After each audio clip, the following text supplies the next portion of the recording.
next, we've got Falcons at Detroit. The lines are 3-point favorites. It's 46.5 is the line. How do we feel about this game, Penn?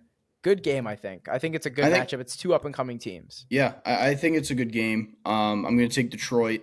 They're definitely going to carry some of the momentum. That was an impressive comeback by Detroit last week, even though they didn't win. That's a Uh-huh. game that a few years ago, if when Stafford was there or even Goff early in his tenure, if they threw that pick six at the end of the game, they would have just folded right away and quit. It would have been over. Yeah. They wouldn't have been able to come back. Yeah. Yeah. But the fortitude and the guts and the grit that they showed in being able to, like, all right, fuck, like we just threw a pick six.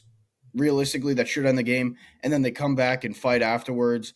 That to me, that was more telling than them beating the Chiefs. I know some people think that's Yeah. crazy, but I really don't care. I know that what I'm saying is correct, so I really don't give a fuck. And and there was a Chiefs team without Kelsey and Chris Jones as well. Yeah, I agree with that 100%. Obviously, that plays a factor into why I would say that, but Detroit, man, they got the balls, and this year, obviously they had it last year as well, but this year they're matching their heart and their grit and their hard work. They added some skill players. I think Campbell's improved as a coach, and I think Jared Goff is borderline great quarterback right now. He's played so well. He's, I believe, I could be off. I think he's 20 passes, 20 completions away from the most completions without an interception streak, right? Yeah, got ruined this week. Yep. Behind Tom and Aaron.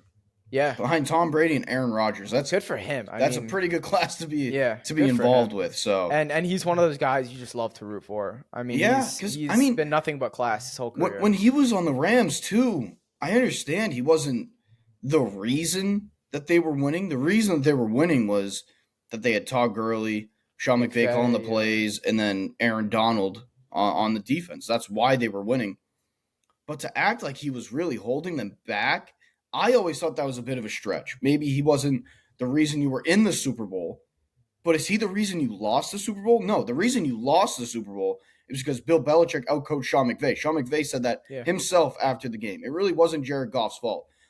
So yeah, I really think that Jared Goff has earned the right to get people off his back. Like, hey, like, what else can I do at this point? I've proven that I was worthy of the draft or the first overall draft pick where I was selected. He might not be Peyton Manning, but he's not Jay Cutler.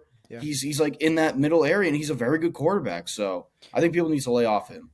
Agreed. Completely agree. And then on this game, I think the Lions win. I think they take care of business. I think it's a close game.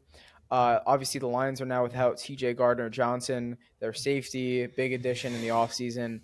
I believe he played with a torn pec last week.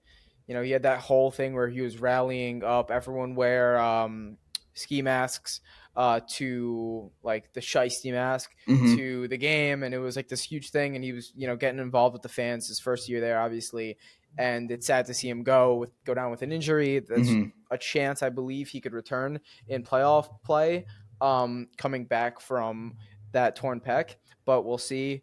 Still like the Lions in this game. I think it's going to be a close one. I just don't think the Falcons can keep up with the Lions scoring with Desmond Ridder at the helm right now. At least, I'm not a fan of Ridder. Exactly. I'm not a fan. Thing. But also, the other thing I want to mention is I believe Taylor Decker, the right tackle, I believe he's been ruled out. Amon-Ra has been questionable all week, and he's questionable right now. And then Jahmyr Gibbs has been questionable. I think Amon-Ra and Gibbs are trending towards playing. Nothing, official, so I don't know.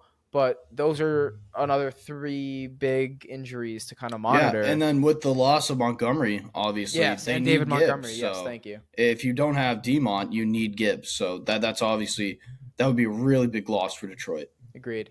And who are you taking on this one? I'm taking Detroit. As I said before, the mix of the skill that they've now added with that hardworking heart mentality that Dan Campbell's instilled in them, I think Detroit, for Detroit standards, is going to be special this year. Agreed.